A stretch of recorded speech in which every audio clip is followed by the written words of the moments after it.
Hola, bienvenidos a este webinar que está convocado por la Fundación ALPE y que quiere aportar desde el punto de vista, desde la óptica psicológica, temas de interés para las familias que viven la condroplasia como una forma de crecimiento personal. Os animo a que podáis participar en el chat que tenemos porque sin duda alguna vuestras aportaciones enriquecerán el marco teórico que yo os planteo hoy. Vamos a tratar un tema general y son los cambios que sufrimos como madre o padre cuando llegamos a este nuevo estado de vida. Genéticamente sabemos que estamos preparados y programados para asegurar el bienestar de nuestros hijos. Desde la ciencia ya tenemos evidencia patente que la mujer en el último estado del embarazo y en el parto genera hormonas como la oxitocina que no solamente favorece el momento del parto, sino que también favorece la vinculación con el hijo. Pero ya empezamos a tener estudios de investigación donde identificamos que también la oxitocina y determinadas hormonas cambian también en la composición del padre para generar esa actitud de cuidado y de seguimiento en los hijos. Para hablar, pues, de los cambios, es importante que identifiquemos inicialmente cómo éramos nosotros antes de la maternidad. Esperar un momentito porque estoy viendo... Bien, ya está controlado. Como os decía, antes, para poder ver los cambios que sufrimos, es importante identificar quién era yo y quién soy yo ahora en relación a la maternidad. Y es obvio que tenemos que hablar de la personalidad, que es un concepto que es un concepto coloquial que utilizamos mucho, no tanto para identificar nuestros rasgos de personalidad, sino porque resulta muy conveniente identificar en las personas con las que convivimos qué rasgos de personalidad tienen para saber qué conducta podemos adelantar de ellos. Podemos prevenir qué conducta van a tener. Está claro que si tenemos un amigo que es muy extrovertido, va a ser el que siempre va a estar llamándonos, va a organizar planes muy movidos, en fin. Hay rasgos que identificamos de personalidad. En todo caso es eso, la personalidad. Es la forma que tengo de reaccionar ante las cosas y de reaccionar también frente a mí mismo, donde se involucran componentes constitutivos de mi organismo, más la forma de pensar, creencias, valores. La personalidad se desarrolla y queda instaurada en la adolescencia tardía. Es el temperamento el antecesor de la personalidad. Nuestros hijos, desde el momento de la concepción, ya tienen un temperamento que viene marcado por una carga genética que luego, desde la epigenética, se estudia cómo esos genes heredados se manifiestan dejando patente una forma de reaccionar ante el entorno en los niños y que conlleva también una autorregulación. Las dimensiones de temperamento y de personalidad no son buenas ni malas. Tienen que estar adaptadas para permitirme responder de forma coherente y proporcional a mi entorno. Así pues, dentro de lo que son los rasgos de temperamento, vamos a identificar en nuestros hijos como dos rasgos generales. Sabemos que hay niños, si tenéis más de un hijo, que tienen una forma afectuosa, alegre de convivencia, que se despiertan por la mañana sonriendo, mientras que hay otros niños que son más huraños constitutivamente y se despiertan por la mañana llorando. Entonces, tenemos que aceptar esos rasgos que vienen de constitutivos en el niño, pero la suerte que tenemos es que el temperamento se modifica y se contiene con el entorno, cosa que no va a ocurrir con la personalidad. Hoy he invitado a esta webinar a Mafalda porque tiene una visión ingenua, pero muy didáctica de la realidad que le circunscribe. En este caso está Mafalda y Felipe leyendo un cuento, mientras que Susana, por la cara que tiene, no está disgustada, no lee cuentos. Probablemente es que no le apetezca leer cuentos. En psicología no existe una causalidad unitaria. Probablemente un niño no lee por muchas cuestiones, pero como estamos hablando ahora del temperamento, identificar cómo hay niños y también adultos que por su temperamento van a estar predispuestos a una cosa u otra. En este caso es Susana la que intuyo que tiene un temperamento no tan calmado como Mafalda y Felipe, y entonces está con sus amigos y no consiente no poder hablar con ellos. Y es más, les dice, es que nos apetece que yo os cuente el cuento. Aquí lo que nos está identificando es que en su temperamento lo que busca es interactuar con el otro. En los adultos lo identificaremos con dimensiones como la extroversión. Bueno, os he escogido, hay distintos teóricos que trabajan la personalidad. Os he traído a Eysenck porque es muy gráfico y de forma esquemática podemos identificar cosas importantes de la personalidad, intentando identificar nuestra propia personalidad. Él reconoce que hay 3 dimensiones independientes. Cada dimensión está compuesta por 2 polos con 2 rasgos muy distintos. En este caso, por ejemplo, la dimensión de introversión-extroversión. Por nuestras vivencias identificamos lo que es introversión y extroversión. Pero el valor que le damos a un rasgo u otro va a depender de la modulación que tenga. Es decir, una persona extrovertida será aquella persona que necesite estar en contacto permanentemente con otras personas, con un rasgo de impulsividad, de buscar entornos que le estimulen mucho. Entonces, un rasgo extremo de extroversión no es adaptativo, por ejemplo, para un trabajo donde tienes que guardar confidencialidad, donde tienes que mantener tiempos en los que hay que ejecutar un criterio personal. Un extrovertido necesita siempre buscar contrastar su criterio con otra persona.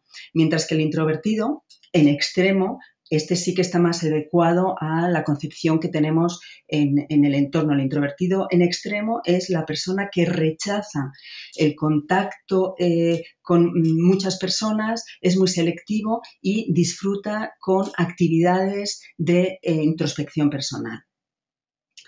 En la definición de las dimensiones es importante que sepamos que si nosotros somos extrovertidos, siempre vamos a ser extrovertidos, pero lo que puedo hacer es contener mi rasgo de extroversión o contener mi rasgo de introversión. Leí alguna declaración de Alfonso XIII que decía la timidez es un rasgo que se permite hasta los 18 años. A partir de los 18 años va a ser mala educación. Esto, de forma muy brusca, lo que nos viene a decir es que los rasgos de temperamento en los niños que conlleven una poca adecuación social será el entorno que tenga que enseñarle al niño a poder relacionarse bien. Y es verdad, un adulto introvertido que reconoce cuál es la pauta social de saludar a la gente, de dar una información, de preguntar por un suceso determinado, no se tiene por qué notar que es introvertido o el malestar que le generaba cuando era pequeño. Eysenck lo que reconoce es que estos rasgos no dependen de un gen aleatorio que no tiene ninguna relación con nuestro sistema fisiológico, sino que identifica la dimensión de extroversión e introversión con el nivel de excitación cerebral de nuestro sistema nervioso central. El sistema nervioso central está compuesto por el cerebro y lo que hace es coger la información del exterior, procesarla por los sentidos, llevarla a nuestro cerebro, de ahí procesarla y transmitir las órdenes a distintos órganos para ejecutar una respuesta. Es el cerebro y la médula espinal, lo que componen el sistema nervioso central. Así pues, en una persona extrovertida vamos a saber que siempre va a estar en una actividad donde haya jolgorio y donde haya activación, estimulación externa. Mientras que en las personas introvertidas lo que harán serán buscar espacios tranquilos. Y esto va a ser fundamentalmente porque el sistema nervioso de activación de una persona extrovertida, en inglés lo llaman arousal. El arousal es como en un coche cuando está acelerado o le falta aceleración estando parado. Pues el arousal va a ser eso, es si mi cerebro está muy acelerado o está poco acelerado. Entonces, en la persona introvertida, su cerebro va a estar muy acelerado, por eso rechaza estímulos externos. Mientras que la persona extrovertida, su nivel de aceleración neuronal en su cerebro es baja, por eso busca, para estar bien, busca esa estimulación. Ahora vamos a ver la otra dimensión, que es la estabilidad emocional frente a neuroticismo.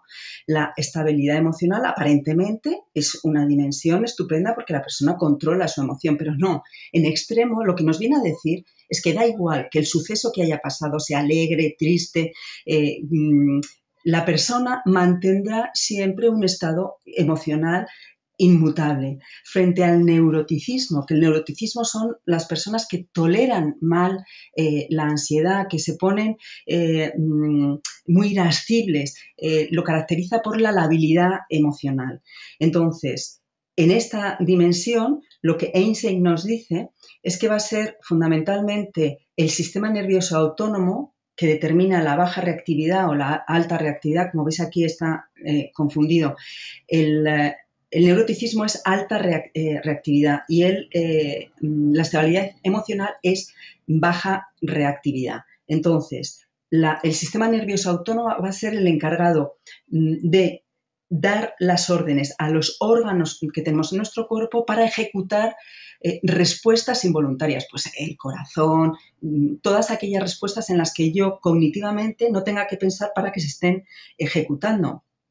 Entonces, la alta reactividad de las personas neuróticas hacen que sean muy responsivas ante cualquier situación de tensión en el entorno, frente a lo que ocurre al contrario con las personas con extrema estabilidad emocional. Entonces, incido en la importancia de tener modulado las dimensiones. Viendo estas dos dimensiones y la influencia que tiene el sistema nervioso central en ellas, es bueno que sepamos que ya hay estudios dirigidos por Einstein también, donde se determina que hasta el aprendizaje es distinto en una persona extrovertida o introvertida. Si yo soy extrovertida, el castigo, la amenaza, nunca me va a ser efectiva. Mientras que para una persona introvertida sí que la amenaza o el castigo va a hacer que modifique su conducta. También, por ejemplo, se sabe que el alcohol, que es un vasodepresor, lo que va a hacer es generar en el sujeto introvertido una inhibición de la activación cerebral, con lo cual va a tener conductualmente, se va a comportar como una persona extrovertida. De ahí, en nuestros jóvenes, que se escucha mucho el decir, bueno, nos vamos a tomar unas copas antes de salir porque hace que me sienta más a gusto. Aquí tenemos que ser conscientes que es mejor conocernos, saber qué conductas de forma voluntaria yo tengo que hacer y no utilizar sustancias externas para controlar mis rasgos. Para eso lo primero, por supuesto, es conocernos. Y luego, como tercera dimensión, que no es totalmente independiente, encontramos el psicoticismo. El psicoticismo son las personas que evalúan las percepciones, los sucesos y las sensaciones que tienen con un componente subjetivo importante que a veces les hace ser un poco realistas. Son personas muy rígidos en sus planteamientos y deducciones y a veces pueden tener sentimientos de persecución y que no se corresponde con una realidad objetiva. Paralelamente a la personalidad, tenemos que hablar del autoconcepto. El autoconcepto va a ser como el cauce del río por el cual va a ir el temperamento inicialmente y la personalidad después. Esto significa que, y como os dije antes, el temperamento va a ser canalizable como un río en sus inicios, en su origen, en el nacimiento, mientras que un río ya estable y de dimensiones importantes es imposible modificarle el cauce en la finalización del tramo. El autoconcepto es lo que yo, la idea que yo tengo de mí mismo. Es un autoconcepto que se empieza a formar desde el momento en el que el niño, pues con 2 años, empieza a reconocer que él es distinto a otras personas con las que convive y empieza a reconocer su singularidad. Aquí es fundamental las personas con las que convive el niño, por supuesto, porque el niño no tiene criterio inicialmente para determinar cuáles son sus rasgos identificativos y siempre va a buscar en la cara y en las palabras de su madre, de su padre, luego de los hermanos si tiene y de los profesores del colegio, la idea que tienen de él. Entonces, por eso es tan importante el entorno del niño y qué información le demos. Este autoconcepto va a estar, por un lado, formado por autopercepciones, que es lo que yo, sin necesidad de que las otras personas me digan, solamente por la comparativa veo. Por ejemplo, soy muy bajo. Mientras que la autoestima es lo que me llega del exterior, lo que tanto autopercepciones como autoestima conforman el autoconcepto. Entonces, ahí es muy importante que como padres sepamos ofrecer una idea realista a nuestros hijos de cuáles son sus características, pero basadas en el amor y en la comprensión. Y os pongo algunos ejemplos. Si una madre le dice a su hijo, me encanta que vengas de compras conmigo, el hijo su autoconcepto va a ser un autoconcepto basado en el reconocimiento. Mientras que si un padre le dice a su hija, es que siempre que salgo contigo de compras me retrasas, pues ahí la carga va a ser negativa. La mejor forma de definirnos el autoconcepto fue Blanca, que ella al hablarme de su hijo me decía, mi hijo me dijo, mamá, si yo fuera alto, ¿sería mejor? Y ella le decía, bueno, cariño, serías distinto porque ya no serías tú. Y él le preguntaba, ¿pero me querrías más? ¿Sería mejor? Y le decía, es que yo no te conozco siendo alto, yo te conozco siendo con la talla que tienes y te quiero como eres. Esto es lo que refleja la idiosincrasia del autoconcepto, reconociendo cosas distintivas que a lo mejor inicialmente pueden ser perjudiciales, sin embargo, darle una identidad personal y ponerla en valor. Por eso es importante que dentro de la percepción que yo tengo mía, mi autoconcepto, sea consciente que me han influido mis propias percepciones, pero también las devoluciones que me hacían mis figuras de referencia y por esa regla tener cuidado con mis hijos. Os traigo ahora a Manolito, que refleja muy bien lo que estamos diciendo ahora mismo. Él se enfada porque no es capaz de tirar los bolos y él grita, desconsolado, soy un torpe. Eso no le genera malestar ni le va a formar el autoconcepto. Se lo va a formar cuando el entorno le dice, sí, machete, tú eres un torpe y un zanahoria. Entonces, por eso es importante las devoluciones que hagamos a nuestros hijos. Vamos a ver ahora, antes de la llegada de un hijo, yo tengo que tener una pareja. Entonces, vamos a ver y a reflexionar sobre la pareja que tengo en relación a mi hijo. Primero, decir que la sexualidad es un aspecto muy importante, pero en los últimos años se ha magnificado en relación a lo que significa ser una pareja.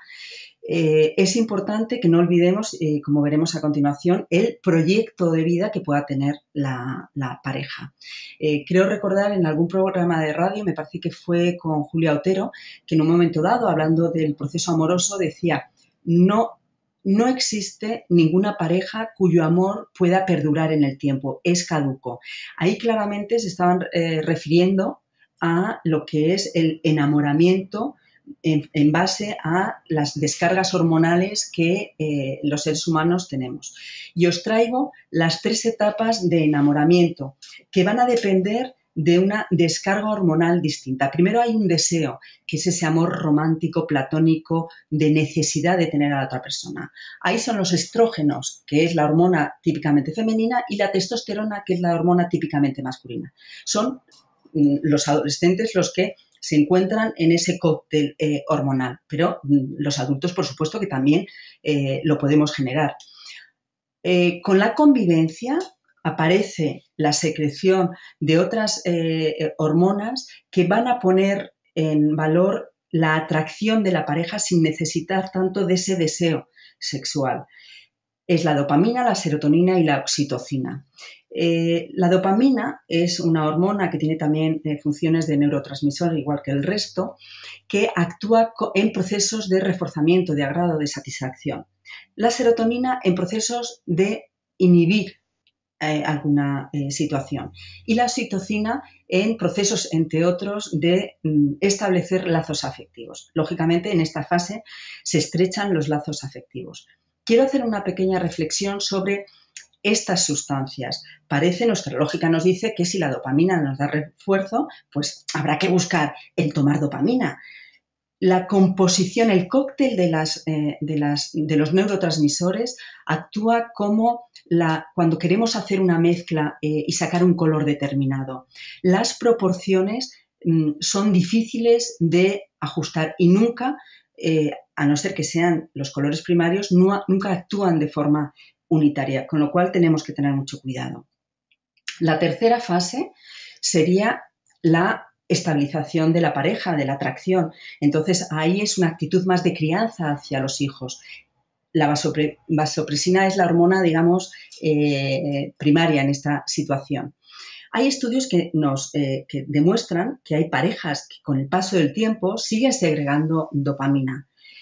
Pero son las mínimas. Esto no significa que nos tengamos que olvidar de tener una relación estable, afectiva con mi pareja. Significa que yo tengo que buscar situaciones de refuerzo, pues generándolas yo misma. Es decir, si sé que a mi pareja le gusta viajar, organizar un viaje. Si sé que yo disfruto haciendo un determinado deporte, intentar vincular a mi pareja para que se inicie en ese deporte y poderlo hacer juntos. Es decir, generar situaciones que sean satisfactorias para ambos.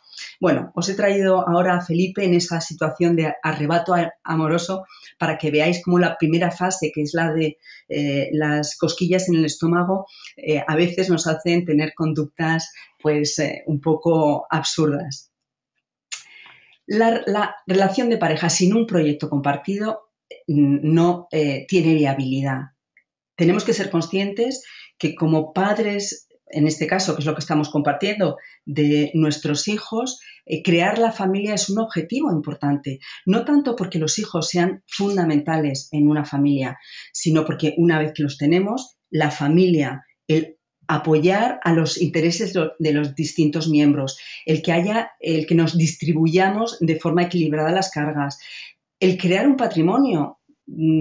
Cuando una pareja se va a vivir junto, pues comprar poco a poco sus enseres, el coche, si pueden comprar una casa, todo esto les va a dar una estabilidad económica a largo plazo y tenemos que ser realistas. En todo caso, la familia lo que tiene que ser un vehículo para potenciar a cada miembro. Aquí os traigo a Miguelito, que el pobre leyendo el periódico, viendo las noticias tan desastrosas y leyendo en el periódico que la familia es la base de la sociedad, él se excusa diciendo, oye, que mi familia no tiene la culpa. Pero yo aquí sí que quiero hacer una pequeña reflexión sobre la trascendencia que tiene la familia en el devenir de la sociedad y cómo nosotros somos responsables de los adultos que el día de mañana van a estar gobernando nuestra sociedad. Vamos a pasar ahora entonces a ver las expectativas que tenemos una vez que nosotros nos quedamos embarazados y tenemos nuestro primer hijo. Todos los que hemos pasado por este proceso, no hay palabras que puedan definir con tanta intensidad la emoción de recibir en los brazos a nuestro hijo. La oxitocina, como os decía antes, es una hormona que está presente ya en el embarazo, que se segrega en el parto, que favorece el parto y favorece también en la lactancia. Oxitocina que no va a ser exclusiva de la mujer, sino que el hombre también, por otros cauces distintos, la va a segregar. ¿Cuándo la segregamos padres y madres? Por ejemplo, en las relaciones sexuales, en la excitación de las relaciones sexuales, segregamos esta hormona. Con digestiones satisfactorias. Fijaros qué gracia tiene el pensar en aquello que decían nuestras abuelas, a un hombre se le gana por el estómago. Pues realmente una persona que come de forma satisfactoria se vincula mucho más con aquella persona que le hace esa comida. El placer de comer te vincula efectivamente con la persona que te ofrece la comida. La estimulación sensorial de la piel va a ser otro cauce para producir la oxitocina. El dicho también coloquial, el roce hace el cariño.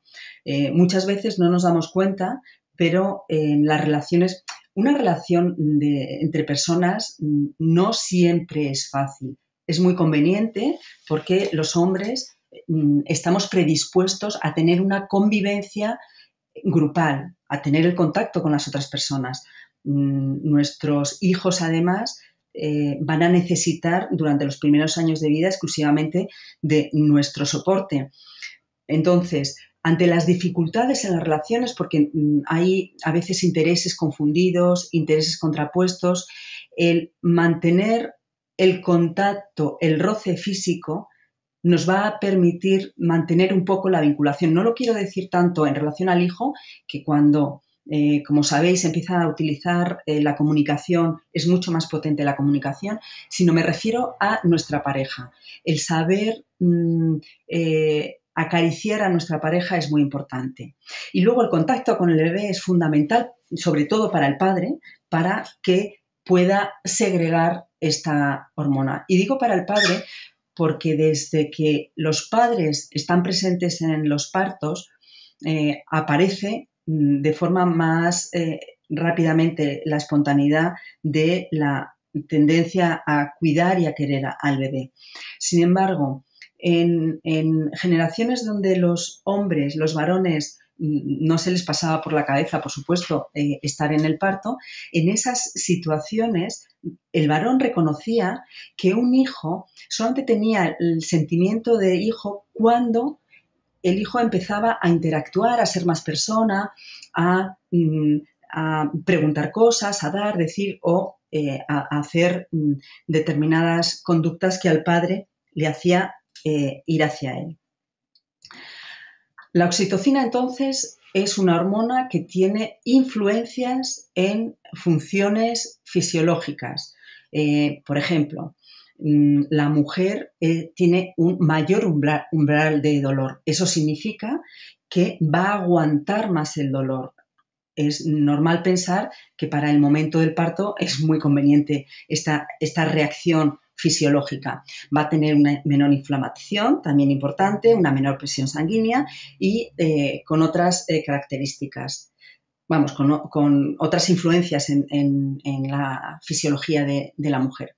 Pero vamos a ver qué influencias en las funciones psicológicas tiene la oxitocina. La fundamental es que va a haber una dedicación y una mayor atención por parte de los padres. Esta hormona favorece el apego del hijo hacia los padres, pero no porque el hijo se contagie, sino porque al sentir el cuidado, la caricia, el contacto de los progenitores, el hijo reconoce en los padres el vínculo para tener la seguridad de que su bienestar está asegurado. Es lo que les arraiga la vida a los hijos. La producción de oxitocina también facilita el aprendizaje. Estas descargas que se producen en el organismo van a incidir en la forma en la cognición del adulto, de los padres, en la forma que tienen de resolver conflictos, va a incidir también en las emociones, los padres notamos cómo nuestras emociones cambian y también en cómo regulamos nuestro estado de ánimo. Entonces, incide en estructuras como el hipocampo, la oxitocina, que es una estructura donde se afianza el recuerdo. Todos los padres sabéis que antes de tener un hijo e ir a ver un recién nacido, te da la impresión que es algo que se rompe, que no sabes cómo coger. Cuando te ponen por primera vez a tu hijo en brazos, el temor inicial se supera ante el contacto con el hijo. Se aprende muy rápidamente a acceder y a darle las rutinas que el hijo necesita. Yo recuerdo muchas veces a una tía mía cuando yo era adolescente que decía que las cacas de un hijo no huele. Y yo, claro, decía, bueno, esto ya me parece surrealista. Ahora entiendo, después de ser madre y después de ver cómo funciona nuestro organismo, que es verdad, los padres anulamos en el procesamiento de la información negativa relativa a nuestros hijos. Y efectivamente la caca de un hijo no huele. La oxitocina va también a incidir en una tendencia en los padres a interactuar socialmente. No sé si tendréis, no sé las edades que tendrán vuestros hijos, pero hoy en día, por ejemplo, todos los padres de niños de preescolar, de guardería, de escuela infantil, tienen un WhatsApp del grupo de padres donde se dan información y donde hacen planes para quedar con los niños. Mientras que no conozco a ningún padre con hijos adolescentes que tengan un WhatsApp de padres para contrastar, decir, no hay. Esto significa que en la etapa en la que los padres generamos más oxitocina, tendemos a vincularnos más, a tener más interacción social con nuestro entorno. La oxitocina, pues, estimula el cuidado y la protección de nuestros hijos. ¿Quién no ha sentido una emoción de tristeza profunda después de una baja materna, el volver a reincorporarse al trabajo y cuando en tu mente viene el recuerdo de tu bebé, se te cae el mundo a los pies? Eso es por la función que tiene esta descarga hormonal que nos prepara para estar atentos de nuestros hijos. Pero como veremos, no debemos pensar que la única finalidad que tenemos en la vida es la de ser padres, aunque sin lugar a dudas es la más importante. Bueno, vamos a ver un poco técnicamente dónde incide la producción de las distintas sustancias y dónde actúa. Se segrega en el hipotálamo, que incide también en la hipófisis, y de ahí pasará al torrente sanguíneo para actuar en el hipocampo, que es donde está la consolidación del recuerdo, a los lóbulos prefrontales, que serán donde está el razonamiento.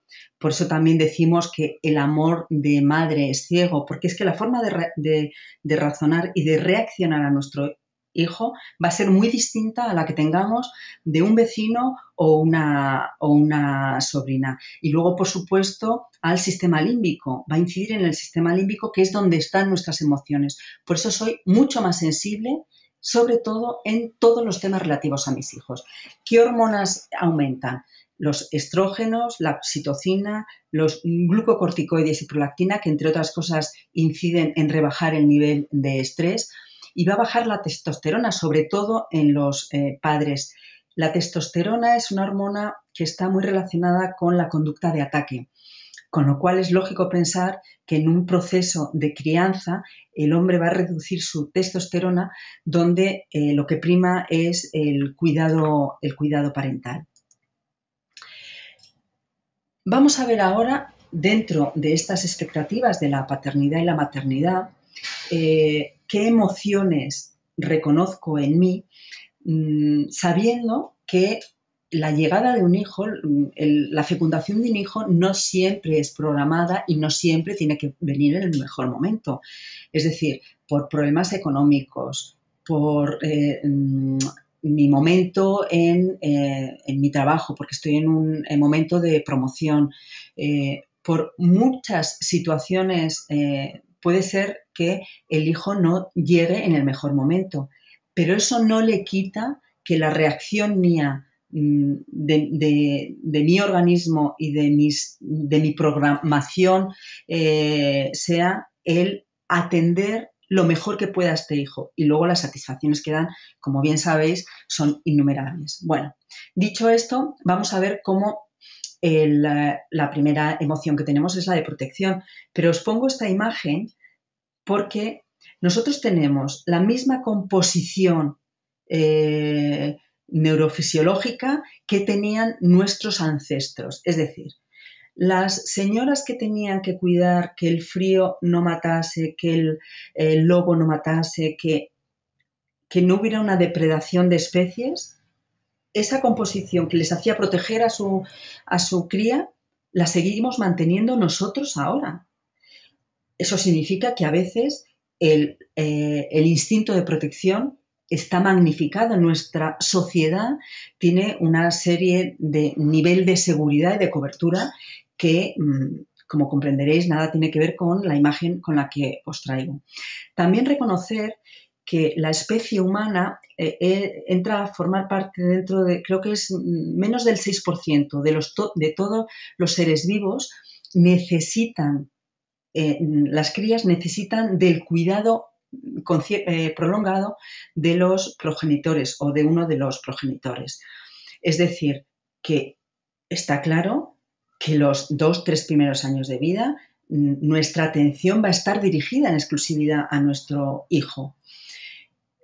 Con esto no quiero quitar importancia a haceros una atención, señalar que la mayor siniestralidad en los niños ocurre por accidentes domésticos de 2 a 5 años, que es cuando ya vemos que nuestro hijo empieza a ser autónomo y le vamos dejando hacer cosas, sin tener cuidado en retirar aquellos peligros que puedan haber, ventanas próximas a sofás, productos tóxicos a mano de los hijos. Pero bueno, visto esto, vamos a ver cómo hoy en día podemos generar una protección en exceso con unas consecuencias nefastas. Porque si nosotros no favorecemos la tolerancia a la frustración de nuestros hijos, no soportamos el llanto de nuestros hijos, aquí también quiero haceros ver que el llanto de nuestros hijos atenta contra nuestra emoción. Entonces, si nosotros oímos llorar a un vecino, no sufrimos, mientras que escuchar llorar a un hijo hace que de forma irracional reaccionemos para consolarle.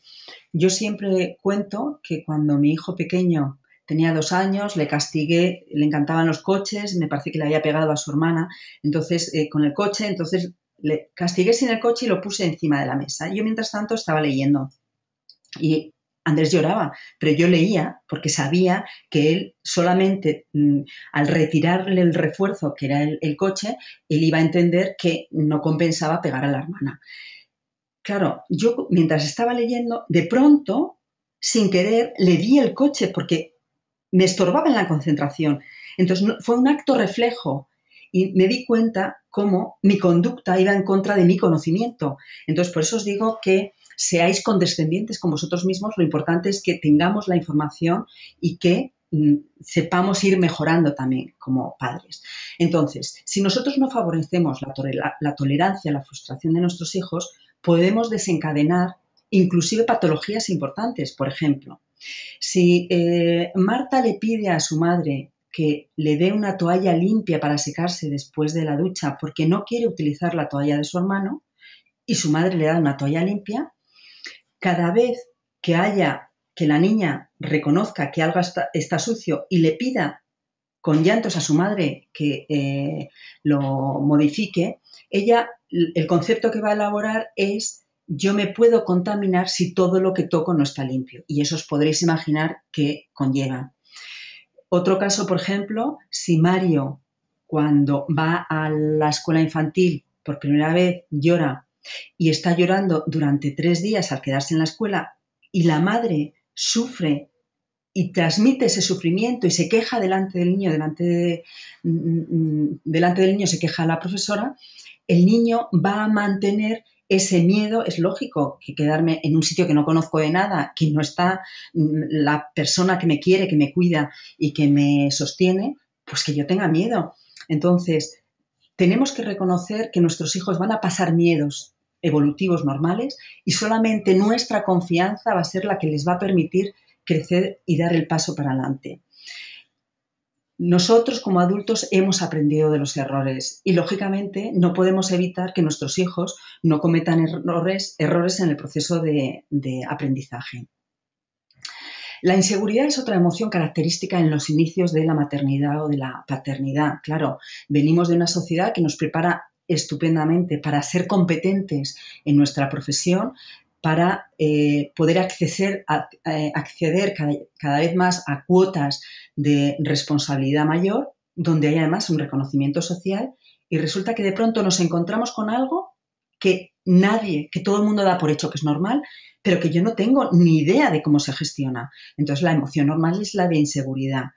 Y esta emoción de inseguridad la tenemos que también aceptar, porque solamente, y dado que tenemos esta capacidad de aprendizaje como padres, en lo relativo a nuestros hijos, es la que lo va a remitir. Entonces, expresiones como ahora sé que no hay una única manera de hacer las cosas con los hijos, es cuando unos padres, después de haber sufrido por lo que dice la madre, la suegra, la vecina, la cuñada o el cuñado, de pronto empiezan a encontrar que ellos entienden que su forma de hacer las cosas coge un poco de uno, de otro, pero que están seguros con lo que hacen.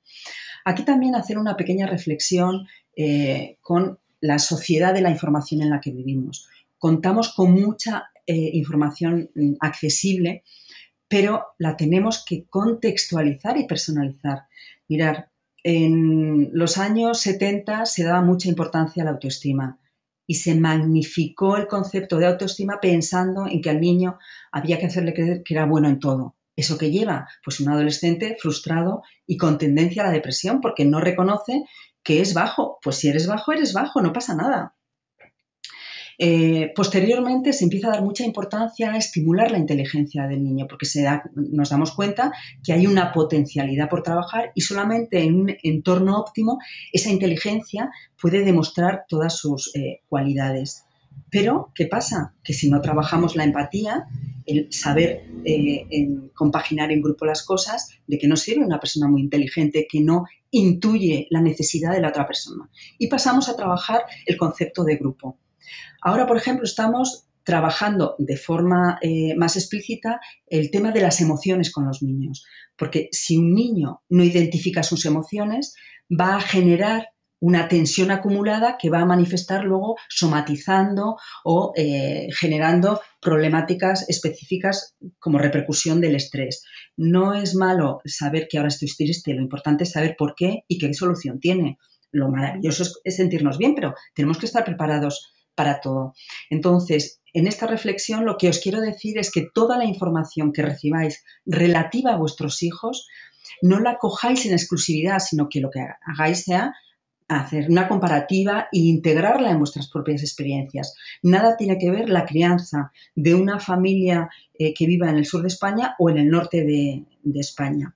Y por ende, autores que viven en sociedades que no tienen nada que ver con la nuestra, pues trabajarán de una forma muy distinta a como lo podamos trabajar nosotros. La responsabilidad es una emoción que suscita la crianza de los hijos y no va a ser por tener sentimientos positivos desde el punto de vista hedonista, no. Es desde la implicación en el cuidado que tenemos con nuestros hijos. A mí me encantan estas fotografías de Lucas donde se ve una situación muy crítica de sufrimiento de un hijo, pero donde hay alegría y amor. Y eso es porque desde la responsabilidad de los padres se han implicado en el cuidado y han buscado nuevas oportunidades para solucionar la problemática de Lucas. La responsabilidad nos hace abrirnos a otras personas, especialistas, instituciones y, bueno, ¿qué os voy a decir? En ALPE, por ejemplo, es un generador de soluciones para todas las inquietudes que podáis tener los padres, como es esta webinar que estamos teniendo ahora. Ahora, tener cuidado porque un exceso de responsabilidad puede ser negativa. Cuando yo siento culpabilidad con mi hijo, hay un componente de voluntariedad. Yo soy culpable cuando voluntariamente hago algo mal hacia mi hijo. Entonces, cuando surge un problema con mi hijo, yo no me puedo sentir responsable. El que mi hijo tenga una alteración genética que tenga como resultado el que tenga una estatura menor, yo no puedo sentirme culpable porque yo no lo he hecho voluntariamente. Mi responsabilidad tiene que ser darle alternativas, pero nunca sentirme culpable. Como por ejemplo el exceso de responsabilidad. Una madre, yo la escuché relatar cómo el haberse centrado tanto en la problemática de su hijo hizo que se terminase separando de su marido porque no había comunicación entre los dos. De la misma forma que dejar un trabajo exclusivamente por una problemática de mi hijo tiene que ser en situación de máxima gravedad o porque el trabajo ese en concreto a mí no me interese, que no pasa nada porque tenemos una segunda vida para buscar otra proyección profesional. El altruismo va a aparecer en los padres siempre y cuando acepte a mi hijo tal y como es. Es una emoción de generosidad donde en la balanza de lo que doy y lo que recibo siempre va a estar a favor de lo que doy y no de lo que recibo. Siempre digo que la única relación que no es equitativa es la de padres y hijos. Yo jamás podré devolver a mis padres lo que ellos hicieron por mí. De la misma forma que jamás voy a pedir a mis hijos que me den y que compensen lo que yo he podido hacer por ellos. La llegada de un hijo no soluciona un problema de pareja. Es decir, si yo tengo una mala relación de pareja, el pensar en quedarme embarazada para tener un hijo no va a solucionar ese problema de pareja, ni tampoco la pérdida de otro hijo. Yo tengo que aceptar que mi hijo tiene una individualidad y que tiene un proyecto de vida independiente de cualquier interés externo, a pesar de que, como os he dicho antes, un hijo no llegue siempre en el mejor momento. Aquí quiero hacer una pequeña reflexión sobre la pérdida de un hijo, que es algo que va en contra de las leyes de la evolución y de la naturaleza. No hay consuelo para un padre que pierda a un hijo o a una hija y solamente el recuerdo de las vivencias que he tenido con mi hijo o con mi hija y el poder aportar algo a la sociedad es lo que va a compensar ese duelo permanente que voy a tener. Y desde aquí hacer un recuerdo sentido a la familia de Claudia. Dentro de las expectativas que la paternidad y la maternidad me exponen como adulto, puede darse el caso de situaciones que los adultos podamos tener proyecciones en nuestros hijos. Es decir, aquellas situaciones que yo no he hecho y que me hubiera gustado hacer, obligarle a mi hijo a que la haga.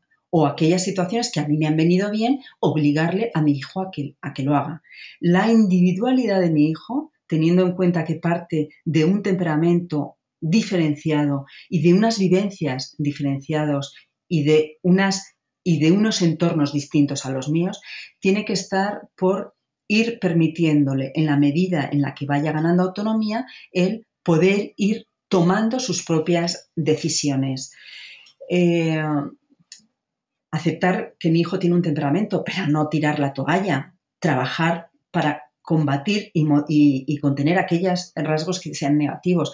Aceptar el cociente intelectual que tenga, pero no para decir a mi hijo es muy inteligente, qué bien le va a ir en la vida, no, porque si eso no lo fomentas no le va a servir. O por el contrario, cuando mi hijo tiene un CI bajo, decir, no, es que claro, mi hijo no tiene aptitudes cognitivas. No, es que ya tenemos un entorno que nos hace ver que una estimulación ambiental puede ayudar a ese CI de mi hijo. La empatía, por ejemplo, mi hijo puede tener una capacidad mayor o menor de ponerse en la situación del otro, pues yo tengo que ser capaz de ayudarle en el proceso. Lo que no es de ley es ver, no sé si habéis estado alguna vez en un partido de fútbol o de básquet de niños pues a partir de los 12 años, donde los padres espectadores, yo he visto padres con buena formación académica, con buenos trabajos profesionales, increpar con unos insultos al árbitro, a los niños del otro equipo. No podemos caer en dejarnos arrastrar por pensar que nuestro hijo tiene que conseguir lo que yo no he podido conseguir.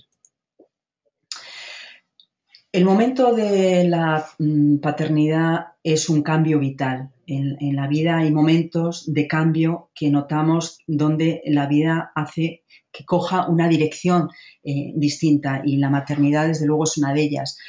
Nuestro cuerpo va a cambiar negativamente, pero tampoco con esto nos tenemos que conformar, porque hoy en día vivimos en una sociedad donde ya tenemos información y recursos que nos pueden permitir mantenernos físicamente y volver a recuperar, no la estructura que teníamos antes, pero sí lo más parecido. Aparecen preocupaciones en este nuevo estado vital que tenemos, y sobre todo cuando nuestro hijo necesita unas atenciones debido a sus necesidades especiales. La sociedad competitiva parece que hace que se rompan nuestras expectativas. No podrá ser lo que él quiera en la vida, tendrá más dificultades, no podré jugar con él al básquet. Bueno, aquí lo importante es, sabiendo que hay puertas cerradas, ir abriendo otras puertas que nos van a permitir disfrutar en mayor medida de los logros conseguidos, porque se parte de cero. El miedo que sentimos porque mi hijo es diferente lo manifestáis los padres continuamente. La madre de Pedro, que teníamos una fotografía antes, habéis visto que estaban con los padres y la hermana cuando él estaba en el vientre de la madre. Ella, ante el dolor, ante la noticia de saber que su hijo iba a tener acondroplasia, decidió empezar a informarse de realmente qué era lo que estaba pasando, qué era lo que iba a tener su hijo, iba a sufrir su hijo, y ella reconoce que el conocimiento le da paz y libertad. Esto es maravilloso y es verdad. No debemos ser cobardes ante una situación de dificultad, porque solamente entenderla y conocer información va a ser lo que me permita mitigar la comparativa negativa que pueda tener. Y ella dice también: cuanto más contaba la singularidad de mi hijo, más liberada me sentía. Esto es importante y os voy a explicar desde el punto de vista neurológico por qué. Nuestro cerebro está compuesto por dos hemisferios que son exactamente iguales, derecho e izquierdo. Yo soy diestra. Eso significa que la información prioritariamente va a entrar por mi hemisferio izquierdo. La información que entra en un hemisferio, para que luego esa información sea accesible y sea proporcionada con el suceso, tiene que pasar de un hemisferio a otro. Entonces, teniendo en cuenta que el hemisferio derecho es el que mira las cosas desde el punto de vista general, global, emocional, y el hemisferio izquierdo es el que es secuencial, analítico, crítico, cuando yo cuento algo, no lo puedo contar de forma lineal. Le pongo emoción, lo miro desde el punto general, paso a cosas específicas, y entonces esa información que está en mi hemisferio izquierdo, al necesitar contarlo, va a pasar a mi hemisferio derecho y a mi hemisferio izquierdo. De forma que esa información dolorosa va a estar ubicada en un sitio accesible. Es decir, mi hijo tiene acondroplasia. Yo sé que va a necesitar una serie de cuidados preventivos iniciales, una serie de estimulación en sus primeros años de desarrollo. En fin, ya no es una información que me bloquea porque no soy capaz de pasarla al otro hemisferio. Entonces, cuando ella decía, me libera el contar el problema de mi hijo, os animo a que lo hagáis. Lógicamente, siempre cuando contéis cosas que son importantes para vosotros, tiene que ser gente que os atienda, que pueda ser partícipe y que os pueda también dar ideas. Por eso hablar con Carmen, o hablar con Carmen Alonso, o hablar con otros padres que tienen la misma problemática, es muy enriquecedor, porque os está ayudando neurológicamente a tener ubicada una información dolorosa, accesible, que finalmente deja de ser dolorosa. Paralelamente a hablar, también hay otras actividades que me ayudan a asimilar información, como pueda ser hacer un ejercicio donde utilice de forma contralateral las dos partes de mi cuerpo. Correr, nadar, escribir, por ejemplo, también me ayuda. Bueno, vamos a ver cómo las preocupaciones es un continuo en los padres cuando hay un problema determinado. Aquí, bueno, pues hago referencia a algunos de los comentarios que hacen los padres que se quejan de las cosas que por buen hacer o por desprecio puede llegar hasta ellos. Indicar cómo la exigencia educativa es importante, que seáis realistas en saber transmitir siempre vosotros a los educadores de vuestros hijos la singularidad en el proceso de aprendizaje de vuestros hijos, ¿vale?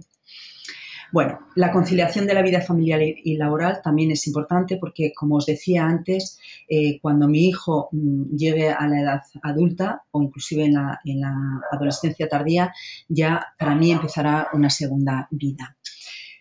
Los hijos cambian el orden de prioridades en la vida. Yo no sé si vosotros alguna vez habéis reflexionado en los valores que teníais antes de ser padres, en los valores que tenéis ahora y en los valores que queréis inculcar a vuestros hijos. Lo que sí que os pido es que sea un tema de reflexión en la familia, primero entre la pareja y luego con los hijos. Está claro que cuando no tenemos hijos, los valores son valores más personales de esfuerzo, honestidad, trabajo, justicia, pero en cuanto tenemos hijos, van a aparecer y vamos a dar valor a aquellos que afectan a los otros, el respeto, la solidaridad, la caridad.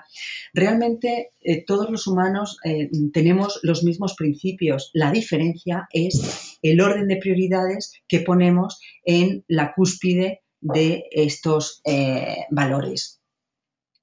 Tenemos que aceptar también que en algunos momentos van a aparecer emociones contradictorias relativas a nuestro hijo. Por aquello el clásico dicho de cuando era bebé me lo comería a besos y cuando ha sido mayor me arrepiento de no habérmelo comido. Sobre todo pensando en la adolescencia, que es un momento en el que es saludable que el hijo se rebele contra los progenitores. ¿Qué tenemos que hacer? Buscar apoyo en la familia, amigos, en las asociaciones, en el entorno sanitario, en la escuela, en la iglesia, si la frecuentamos, porque, como os he dicho en algunas ocasiones, el apoyo que tenemos y que percibimos es el que realmente nos va a ayudar, no el que teóricamente contamos. Es decir, yo puedo tener a mi alcance determinados recursos sociales, pero si no accedo a ellos y no veo si me resultan eficaces, no van a estar en mi punto de referencia. Hoy quiero despedir esta charla que estamos teniendo con Mafalda, puesto que ha sido mi invitada, para traer esta óptica irónica donde ella relativiza el papel de madre, donde le recrimina que se han graduado al mismo tiempo. Con esto lo que quiero haceros ver es que es muy fácil que podamos tener dudas en cuanto a mi papel como madre, como padre, pero que espero que la charla que hemos tenido hoy os ayude o os aporte datos para tener más seguridad y perspectiva abierta y flexible ante esta etapa de vida. Así que muchas gracias por vuestra atención y espero que os sirva y que os aporte. Un saludo a todos.